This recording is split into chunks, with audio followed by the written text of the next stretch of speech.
Marchand d'œuvre.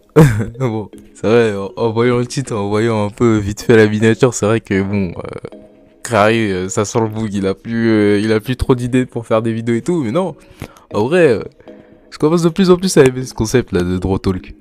Donc là, l'épisode, cette fois-ci, du Draw Talk, enfin pas épisode, mais bon, ouais, si, on va dire ça, un épisode.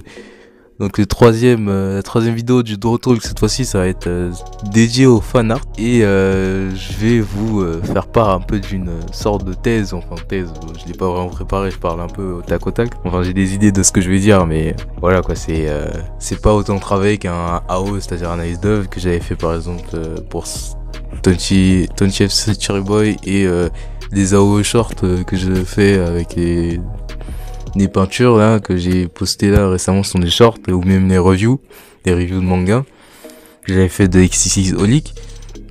Et cette fois-ci en fin de compte ça va être sur le fan art et sur toute la dimension que peut apporter en fin de compte les fan art. C'est-à-dire que les fan art, est-ce que ce serait pas la clé du succès d'un artiste? En vrai de vrai, en réfléchissant, j'ai bien l'impression que c'est le cas en vrai.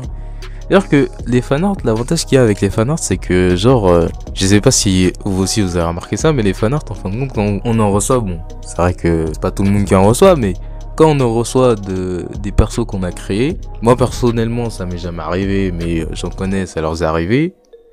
En vrai, ça a un impact qui est très positif et qui peut être quelque chose de très motivant si jamais on a une perte de motivation, on commence à de moins en moins, on commence à déprimer en fin de compte, et que c'est pas souvent facile, et même c'est pas que c'est pas souvent facile, c'est que c'est pas du tout évident de poursuivre son œuvre, de persévérer. J'ai pu le remarquer en ayant fait Wrath, et même à la fin en l'ayant publié, bref, il s'est passé des dingueries un peu, hein. Je m'étais gouré de sens pour la lecture, et donc j'ai induit en erreur, je crois, 85 lecteurs sur une centaine, donc ils ont lu ça à l'envers, bref. Je vous avoue que c'est déprimant un peu, et puis bon, vas-y, en vrai quand on fait une œuvre, on se fait chier à la faire, c'est vrai que c'est relou puisque en fin de compte une œuvre ça demande quand même beaucoup d'énergie et beaucoup d'abnégation. Et bref, t'as une négation et puis en plus je vais pas vous mentir, en tout cas c'est personnel. Le problème étant que au niveau du plan de la santé, t'es obligé de faire un peu des dingueries. J'ai l'impression que t'es vraiment obligé de faire des dingueries en réalité pour finir ton truc quoi. Genre au bout d'un moment faut se faire violence, et donc du coup ça va entrer dans les histoires de dormir, de faire quasi des nuits blanches pour ton œuvre, etc., surtout qu'en plus si t'as une deadline, laisse tomber. C'est même l'un des trucs, franchement force à tous les auteurs qui ont des deadlines, des vrais deadlines par contre, qui sont imposés par les maisons d'édition. Franchement ça c'est pas du tout évident. Déjà que essayer de mettre en place une deadline par soi-même, les deadlines que j'arrive les mieux à faire, c'est celles qui sont en moins de 48 heures. Parce que quand c'est une semaine, ça dépend, c'est vrai, du contenu que tu veux concevoir. Mais quand même, en général, bref, c'est un peu trop bourbier. Même anecdote toute conne, mais Wraps, j'avais mis une deadline pour un vendredi, mais bon, au final, c'est sorti la journée d'après, vu tellement il y a encore beaucoup de trucs que je devais faire, même si j'avais fini d'ancrer, quoi.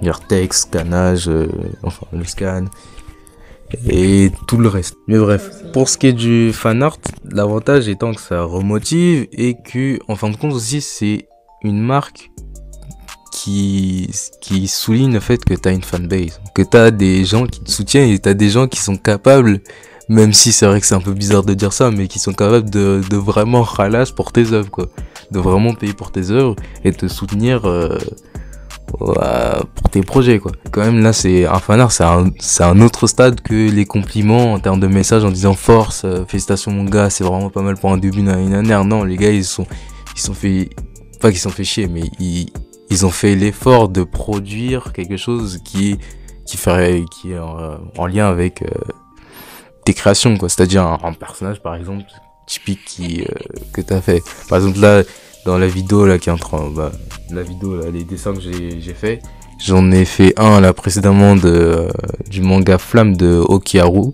qui est on va dire jeune mangaka français qui se débrouille et qui essaie d'être dans le manga game français, quoi. Dernier dessin qui va être présent sur la vidéo, qui sera dans genre la dernière minute. Où là j'ai fait un fan art d'une artiste qui a auto-publié sa BD, pardon. C'est pas un manga. Qui a auto-publié sa BD et voilà que c'est. Elle m'a remercié et ça lui a donné plus de force. Et pas que ça a donné plus de force, mais je l'ai encouragé à continuer, quoi. Et j'ai remarqué que ça avait un peu marché, quoi. Après, les fanarts aussi, l'avantage, c'est que ça permet de... Je sais pas si c'est vraiment ça, mais moi j'ai remarqué ça. Même j'avais fait un draw talk, le draw talk précédent sur le dessin de Shaman King, c'était ça le sujet. En fin de compte, le fanart c'est aussi un moyen d'affiner son style de dessin. C'est-à-dire que, genre, tu reprends le personnage d'une œuvre, mais tu le fais à ton style. Et en le faisant à ton style, c'est vrai que pas tous les fanarts reprennent. Si en vrai. Les fanarts, souvent, on sent le style du fan qu'il y a. Et justement, c'est un bon moyen de sentir en fait la différence, mais de dissocier un peu entre l'œuvre originale et entre ton dessin, quoi. Enfin, entre le dessin de l'auteur et ton dessin, quoi. Et je trouve que c'est quand même un exercice qui est assez intéressant, quoi. Par exemple, là, le dessin que j'ai fait, là, qui est le plus long, là, que j'ai fait colorier même de Chainsaw Man, typiquement, c'est ça. Et franchement, en plus, c'était un excellent exercice. En plus, j'ai mis sur mon style et j'ai mis en perspective, et donc j'ai pu m'améliorer, on va dire ça, et également pour ce qui est de la couleur. Bref, c'était tout pour l'épisode. J'espère que vous avez kiffé cet épisode du Draw Talk. Si vous avez aimé, n'hésitez pas à liker. Et si vous n'avez pas aimé, écoutez, hein, vous pouvez disliker si vous voulez. Hein. Et voilà, n'hésitez pas à partager. Et bref, vous connaissez tout le bail. Il y a d'autres épisodes du Draw Talk qui sont déjà présents. Et mon manga Vraps, qui est dispo sur mon site. Et également les Insta, là où il y a les dessins, ces 3 dessins. Allez, à la prochaine les gars.